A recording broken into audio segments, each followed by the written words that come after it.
राधे राधे। आज हम श्रीमद् भगवद गीता के 6ठे अध्याय का महात्म्य श्रवण करते हैं। जय श्री कृष्ण।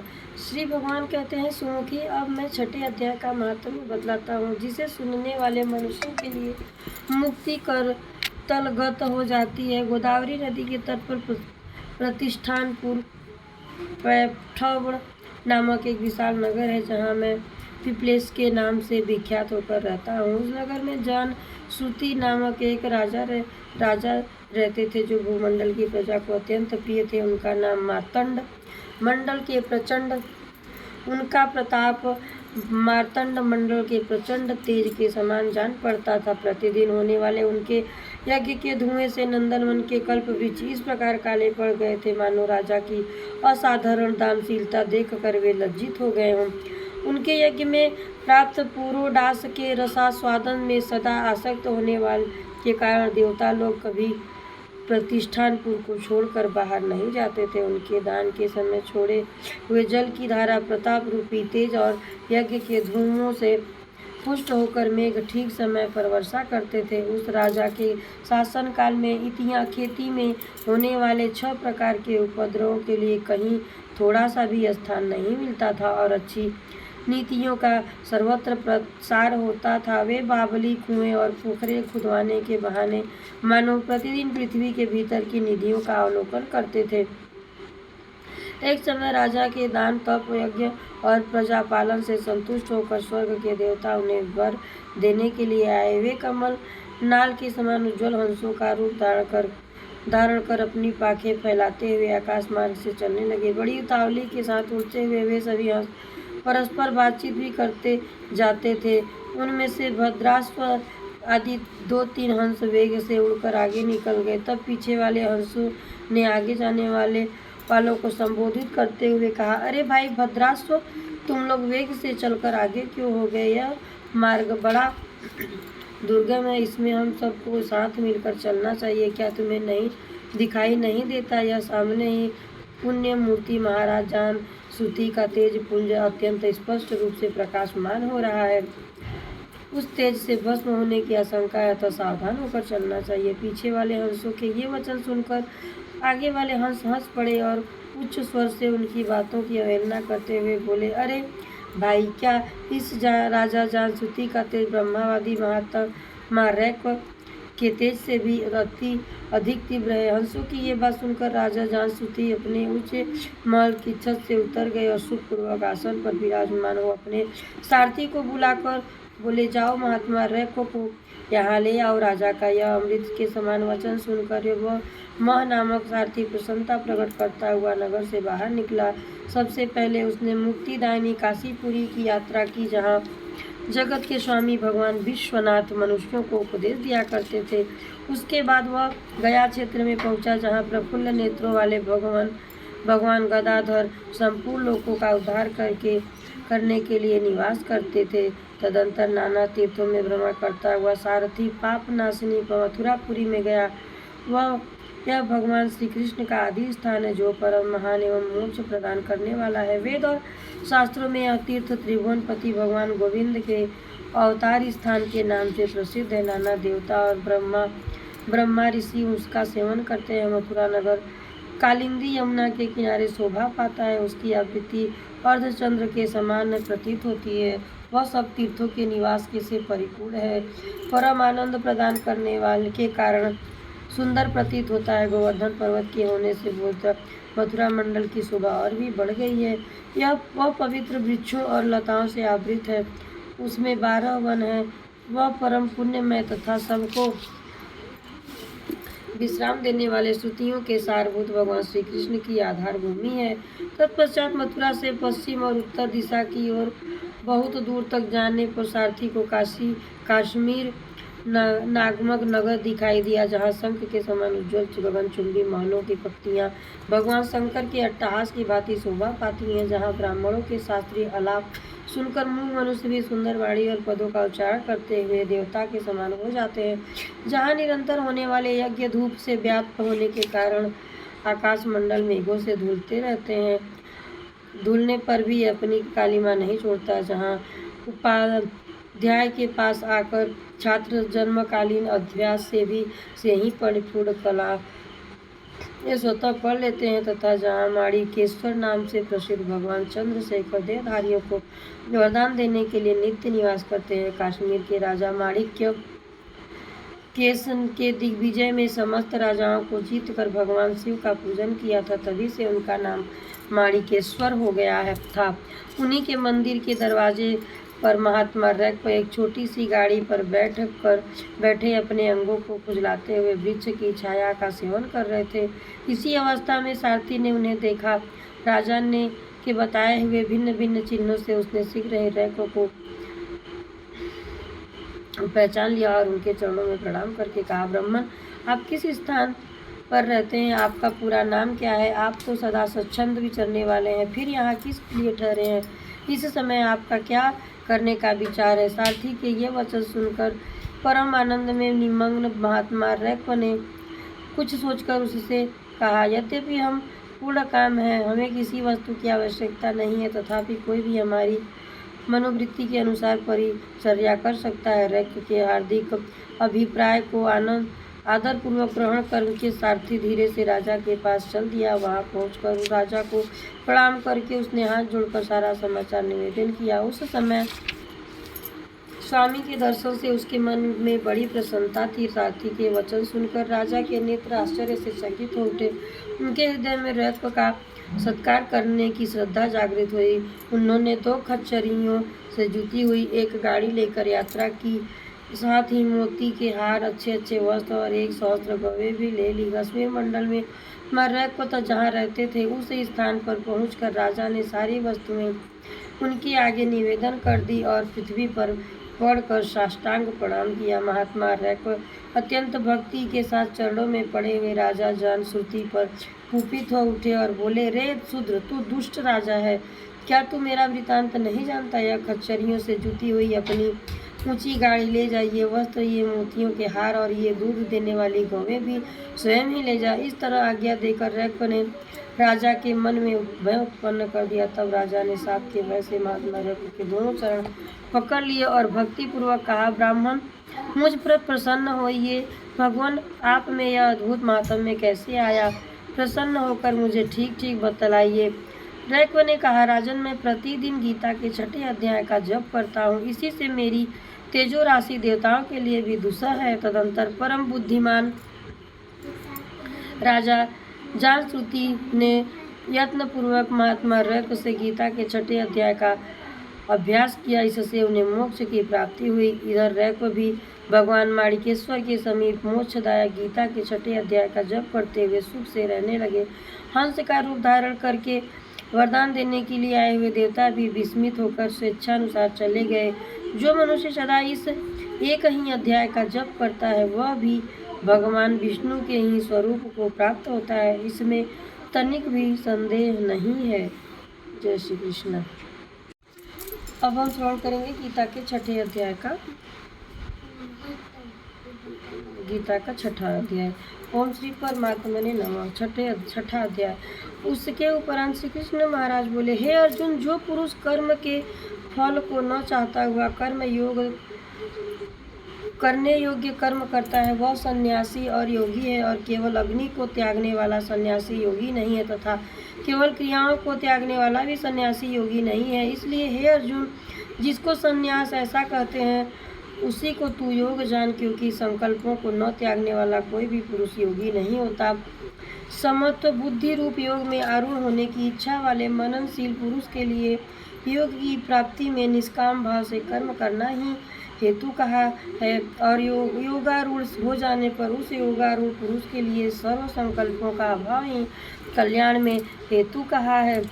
जिस काल में न तो इंद्रियों के भोगों में आसक्त होता है तथा न कर्मों में ही आसक्त होता है, उस काल में सर्व संकल्पों का त्यागी पुरुष योगारूढ़ कहा जाता है। यह योगारूढ़ता कल्याण में हेतु कही है, इसलिए मनुष्यों को चाहिए कि अपने द्वारा अपना संसार समुद्र से उद्धार करे और अपने आत्मा को अधोगति में न पहुँचावे, क्योंकि यह जीवात्मा आज भी आप ही तो अपना मित्र है और आप ही अपना शत्रु है, अर्थात और कोई दूसरा शत्रु या मित्र नहीं है। उस जीवात्मा का तो वह पाप आप ही मित्र है कि जिस जीवात्मा द्वारा मन और इंद्रियों सहित शरीर जीता हुआ है और जिसके द्वारा मन और इंद्रियों सहित शरीर नहीं जीता गया है, उसका वह पाप आप ही शत्रु के सदृश शत्रुता में बरतता है। हे अर्जुन, गर्मी सर्दी और सुख दुखादिकों में तथा मान और अपमान में जिसके अंतःकरण की वृत्तियाँ अच्छी प्रकार शांत हैं, अर्थात विकार रहित है, ऐसे स्वाधीन आत्मा वाले पुरुष के ज्ञान में सच्चिदानंद घन परमात्मा सम्यक प्रकार से स्थित है, अर्थात उसके ज्ञान में परमात्मा के सिवाय अन्य कुछ है ही नहीं। ज्ञान विज्ञान से तृप्त है, अंतःकरण जिसका तथा विकार रहित है, स्थिति जिसकी और अच्छी प्रकार जीती हुई है, इंद्रियां जिसकी तथा समान है मिट्टी पत्थर और सुवर्ण जिसके, वह योगी युक्त अर्थात भगवत की प्राप्ति वाला है, ऐसे कहा जाता है।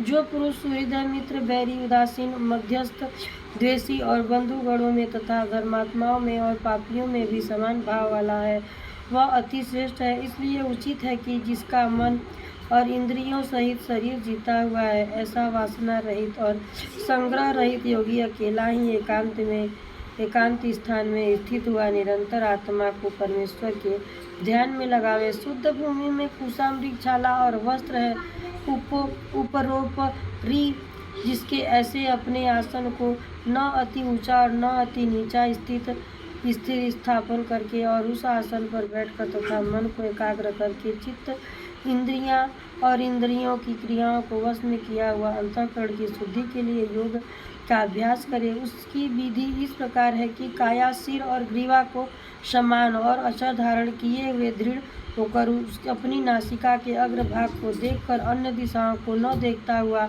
और ब्रह्मचर्य व्रत में स्थित रहता हुआ भय रहित तथा अच्छी प्रकार शांत अंतःकरण वाला और सावधान होकर मन को वश में करके मेरे में लगे हुए चित्त वाला और मेरे पारायण हुआ स्थित हुए। इस प्रकार आत्मा को निरंतर परमेश्वर के स्वरूप में लगाता हुआ पराधीन मन वाला योगी मेरे स्थित रूप परमानंद पराकाष्ठा वाली शांति को प्राप्त होता है। परंतु हे अर्जुन, यह योग न तो बहुत खाने वाले का सिद्ध होता है, न बिल्कुल न खाने वाले का तथा न अतिशयन करने के स्वभाव वाले का और न अत्यंत जागने वाले का ही सिद्ध होता है। यह दुखों का नाश करने वाला योग तो यथा योग्य आहार और विहार करने वाले का तथा कर्मों में यथा योग्य चेष्टा करने वाले का और यथा योग्य शयन करने वाले तथा जागने वाले का ही सिद्ध होता है।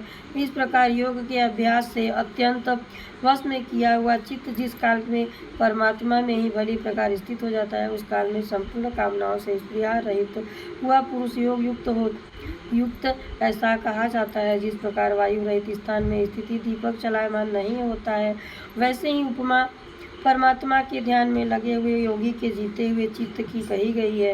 हे अर्जुन, जिस अवस्था में योग के अभ्यास से निरुद्ध हुआ चित्त उपराम हो जाता है और जिस अवस्था में परमेश्वर के ध्यान से शुद्ध हुई सूक्ष्म बुद्धि द्वारा परमात्मा को साक्षात करता हुआ सच्चिदानंद घन परमात्मा में ही संतुष्ट होता है तथा इंद्रियों से अतीत केवल शुद्ध हुई सूक्ष्म बुद्धि द्वारा ग्रहण करने योग्य जो अनंत आनंद है, उसको जिस अवस्था में अनुभव करता है और जिस अवस्था में स्थित हुआ वह यह योगी भगवत स्वरूप से नहीं चलायमान होता है और परमेश्वर की प्राप्ति रूप जिस लाभ को प्राप्त होकर उससे अधिक दूसरा कुछ भी लाभ नहीं मानता है और भगवत प्राप्ति रूप जिस अवस्था में स्थित हुआ योगी बड़े भारी दुख से भी चलायमान नहीं होता है। जो दुख रूप संसार के जो संयोग से रहित है तथा जिसका नाम योग है, उसको जानना चाहिए।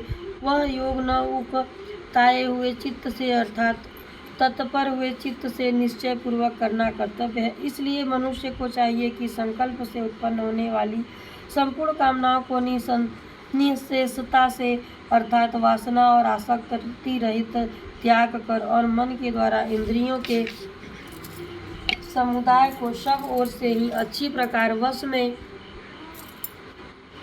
करके क्रम से अभ्यास करता हुआ रामता को प्राप्त हुए तथा धैर्य युक्त बुद्धि द्वारा मन को परमात्मा में स्थित करके परमात्मा के सिवा और कुछ भी चिंतन न करे, परंतु जिसका मन वश में नहीं हुआ हो, उसको चाहिए कि वह स्थिर न रहने वाला और चंचल मन जिस कारण से संसारिक पदार्थों में विचरता है उस से रोक कर बारंबार परमात्मा में ही निरोध करे, क्योंकि जिसका मन अच्छी प्रकार शांत है और जो पाप से रहित है और जिसका रजोगुण शांत हो गया है, ऐसे इस सच्चिदानंद घन ब्रह्मा के साथ एक ही भाव हुए योगी को अति उत्तम आनंद प्राप्त होता है। वह पाप रहित योगी इस प्रकार निरंतर आत्मा को परमात्मा में लगाता हुआ सुखपूर्वक पर ब्रह्मा परमात्मा की प्राप्ति रूप अनंत आनंद को अनुभव करता है। हे अर्जुन, सर्वव्यापी अनंत चेतन में एक ही भाव में से स्थिति रूप योग से युक्त हुए आत्मा वाला तथा सब में समभाव से देखने वाला योगी आत्मा को संपूर्ण भूतों में बर्फ में जल के सदृश व्यापक देखता है और संपूर्ण भूतों को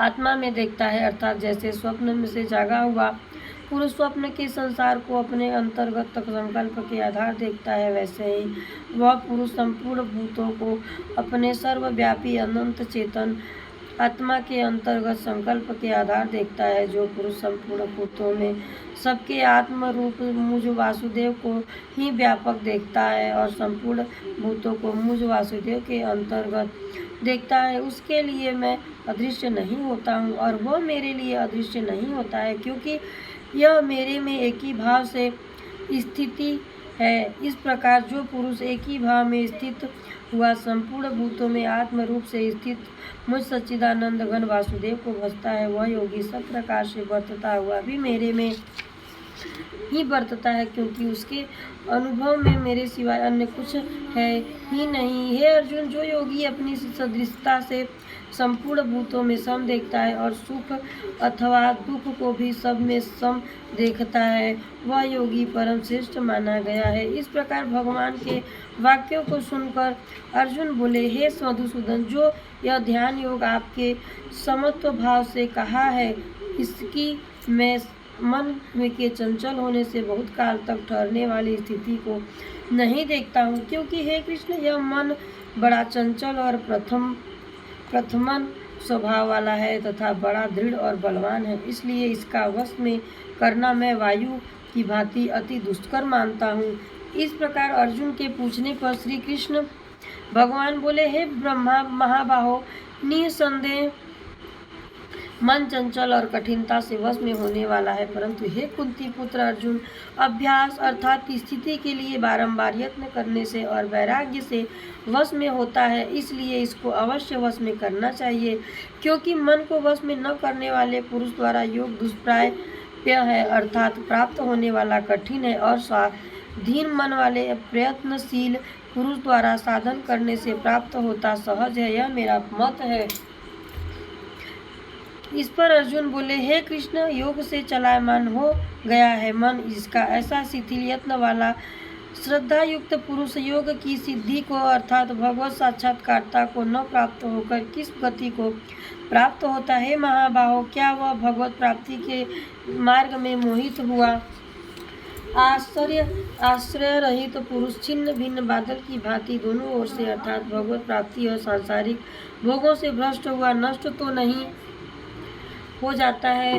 हे कृष्ण, मेरे इस संशय को संपूर्णता से छेदन करने के लिए आप ही योग्य हैं, क्योंकि अपने आप के सिवा दूसरा इस संशय का छेदन करने वाला मिलना संभव नहीं है। इस प्रकार अर्जुन के पूछने पर श्री कृष्ण भगवान बोले, हे पार्थ, उस पुरुष का न तो इस लोक में और न परलोक में ही नाश होता है, क्योंकि हे प्यारे, कोई भी शुभ कर्म करने वाला अर्थात भगवत अर्थ कर्म करने वाला दुर्गति को प्राप्त नहीं होता है, किंतु यह योग भ्रष्ट पुरुष पुण्यवानों के लोगों को अर्थात स्वर्गादि उत्तम लोगों को प्राप्त होकर उनमें बहुत वर्षों तक वास करके शुद्ध आचरण वाले श्रीमान पुरुषों के घर में जन्म लेता है, अथवा वैराग्यवान पुरुष उस लोकों में जाकर ज्ञानवान योगियों के ही कुल में जन्म लेता है। परंतु इस प्रकार का जो यह जन्म है सो संसार में निसंदेह अति दुर्लभ है। वह पुरुष वहाँ उस पहले शरीर में साधन किए हुए बुद्धि के संयोग को अर्थात समत्व बुद्धि योग के संस्कारों को अनायास ही प्राप्त हो जाता है। और हे कुरुनंदन, उसके प्रभाव से फिर अच्छी प्रकार भगवत प्राप्ति के निमित्त यत्न करता है। वह विषयों के वश में हुआ भी उस पहले के अभ्यास से ही निसंदेह भगवत की ओर आकर्षित किया जाता है, तथा समत्व बुद्धि रूप योग ज्ञान योग का जिज्ञासु भी वेद में कहे हुए सकाम कर्मों के फल को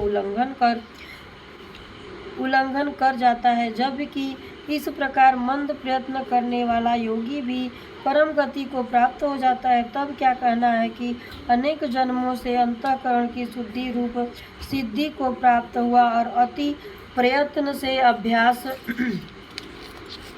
करने वाला योगी संपूर्ण पापों से अच्छी प्रकार शुद्ध होकर उस साधन के प्रभाव से परम गति को प्राप्त होता है अर्थात परमात्मा को प्राप्त होता है। क्योंकि योगी तपस्वियों से श्रेष्ठ है और शास्त्र के ज्ञान वालों से भी श्रेष्ठ माना गया है, तथा सकाम कर्म करने वालों से भी योगी श्रेष्ठ है। इससे हे अर्जुन, तू योगी हो। हे प्यारे, संपूर्ण योगियों में भी जो श्रद्धावान योगी मेरे में लगे हुए अंतरात्मा से मेरे को निरंतर भजता है, वह योगी मुझे परम श्रेष्ठ मान्य है। इति श्रीमद्भगवत गीता रूपी उपनिषद एवं ब्रह्मा विद्या तथा योग शास्त्र विषय श्री कृष्ण और अर्जुन के संवाद में आत्म संशय योग नामक छठा अध्याय संपूर्ण हुआ। जय कृष्ण, जय श्री राधे। अगले अध्याय में हम भगवत गीता के 7वें अध्याय का महात्म्य और गीता का श्रवण करेंगे। जय श्री कृष्ण, राधे राधे।